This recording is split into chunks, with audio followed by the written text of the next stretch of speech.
So you want to be a D&D monk and fight a sword empty-handed. It's not a good idea, we know that. This is a surprisingly frequently asked question. People have often asked me, well, can you fight with gauntlets against a sword?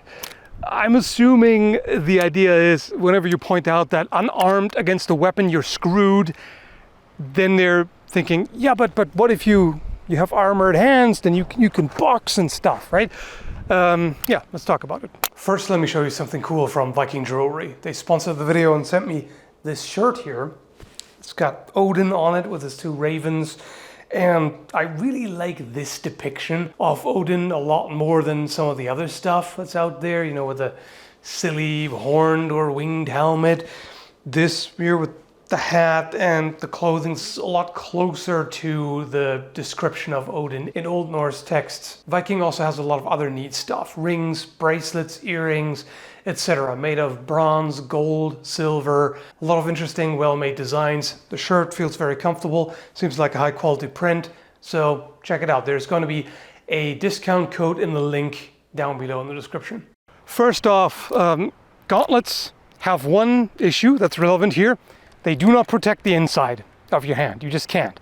And I've talked about that in the other video. This is basically a continuation of the video about catching a sword blade, because I talked a lot about unarmed versus sword, how difficult it is, why it's so difficult, etc., etc. So a lot of the issues apply here. If you have fingered gauntlets, just don't even think about it. Because with a fingered gauntlet, the force is delivered to each finger, as opposed to a mitten type, which dissipates the force across a much larger surface. It's way, way worse. I don't even spar with fingered gauntlets because it just takes one hard hit with a long sword or even another kind of sword to break your finger. Like, it's not that hard for it to happen. Also, it can slip in between fingers and spread them apart. There's a lot of nasty things that can happen to you. This kind of gauntlet is a lot more secure. It wraps around the thumb and you've got pretty solid plates. It's reasonably thick. Bucklers come in a number of sizes. This is just about the tiniest little button that you can find. And even this gives you more to work with than just your hand, just your fist. Like, compare the gauntlet to the buckler, still a little bit more, plus this you're holding onto by the handle here, so you're not actually taking the hit directly on the steel on top of your skin. There's a bit more of a buffer. And if you look at 133, the manuscript about sword and buckler fighting, even though there are positions in which you hold the buckler in front of you like this to provide kind of a cone of defense, generally, most of the time, you're using them together. Most of the time you're using the buckler to protect your sword hand. So if I don't have this gauntlet and I want to strike, I can cover this and I'm good. How they parry generally in 133 is with the blade. I'm going to actually use my sword blade, and now I can use the buckler to control and then the sword separately. I generally want to use this. Why? Because it just gives me that much more to work with. So with a sword, you can basically parry up to about the center of the blade, maybe a little bit more. You can't parry too high up, because if you cut here, and I try to parry this, the leverage is working against me, it's not gonna work. But further down, cut. This these are slippery because they're synthetic swords, but this I can catch it about here, and I'm still fine. So that gives me at least this much compared to this. So I get, I don't know, at least 2 gauntlets worth of parrying real estate, or however you want to call it. And the issue here is that it's pretty difficult to see where something is coming from. Just to illustrate that, in the other video I showed it from high guard. It's actually easier to see that way. Try to anticipate what angle I'm going to throw.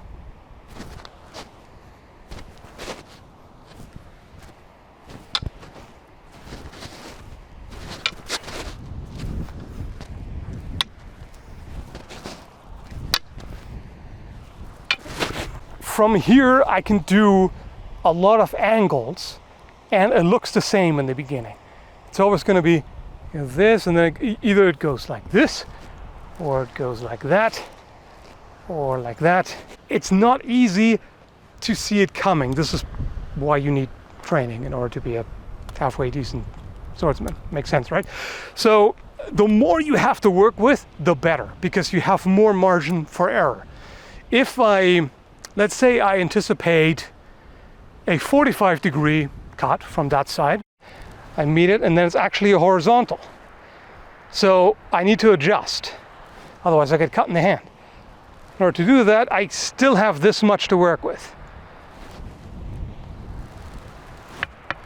So if it's a little bit different from what I expect, so say I expect this, but it's actually that, I'm fine. I expect this, it's actually that, I'm still fine. With the gauntlet, if I expect this and it's that, I'm screwed. If I expect this and it's that, I'm still screwed, and I have a lot more distance to move here. Particularly since you don't really want to do it like this, because again, the inside is open. You could sort of do it like this, but then again, this is just going to slide off and you're just going to funnel it into your face. So you can't even use your entire open hand. You have to pretty much work with your fist.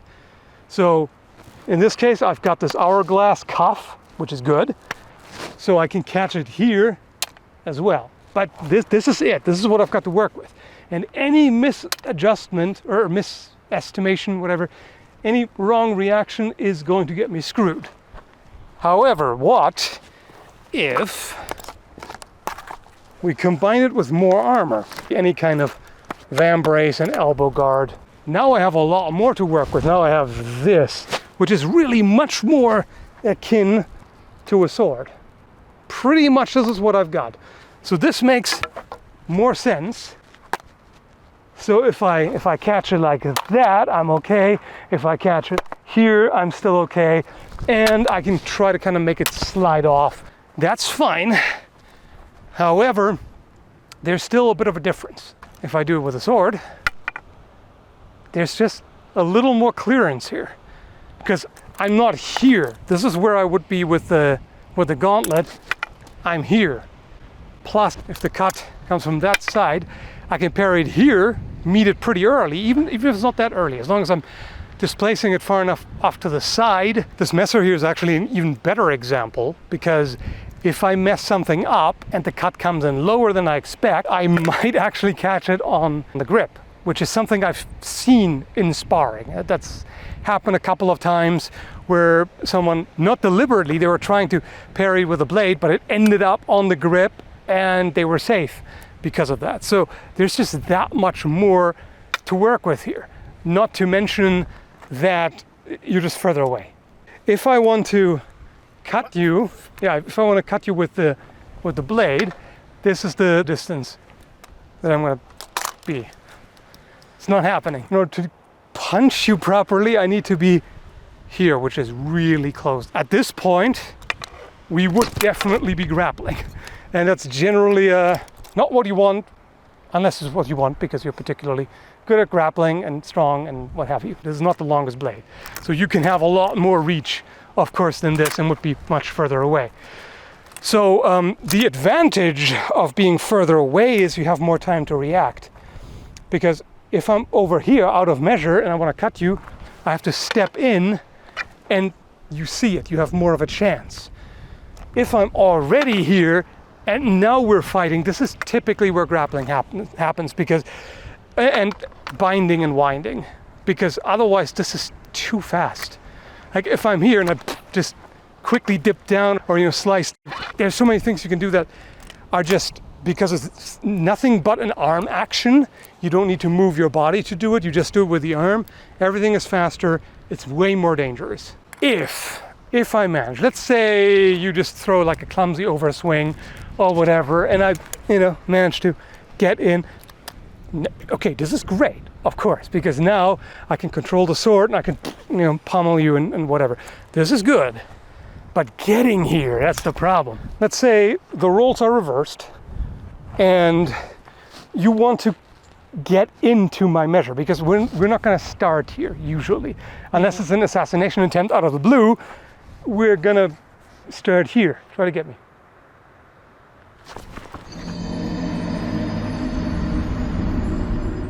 The time it takes you to take a step forward, guess what? I'm not frozen in time. I can easily step back and counter.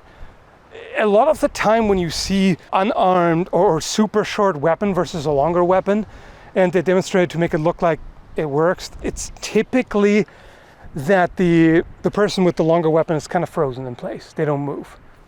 There's absolutely no reason to assume that. I can come in here, I can, attack all I want, and I can keep moving meanwhile, and I have no reason to allow you to come close. So why would you put yourself at such a disadvantage? If you have a sword and a buckler, like, you can use the blade, but if you're close, yeah, guess what? You can use the buckler.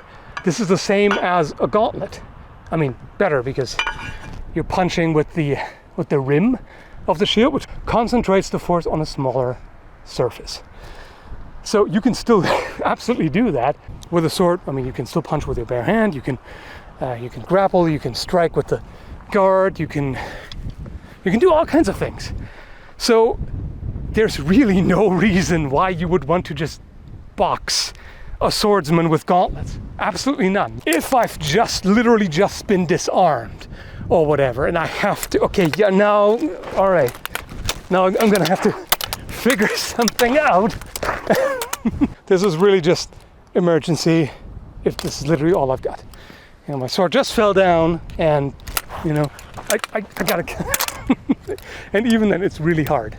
And I'm going slow here. Yeah, if you're going fast, then that is shitty technique on my side here. It's just basically at this point you're better off throwing a gauntlet, probably. Even with a small buckler, you sometimes see the buckler combined with a stick. For exactly this reason, you get more coverage. So if you cut, I don't have to just catch it here, I can catch it on the stick.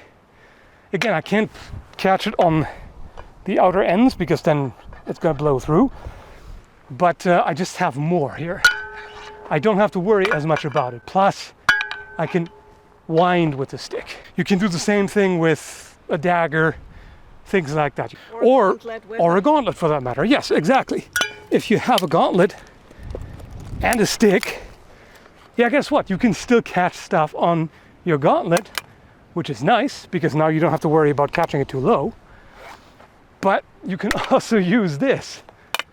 It's just no brainer. So again, if everything is fully armored, particularly if you use a thicker piece of armor than usual, vambrace or bazuband or whatever it is, then yeah, you would be able to use it actively, let's put it that way.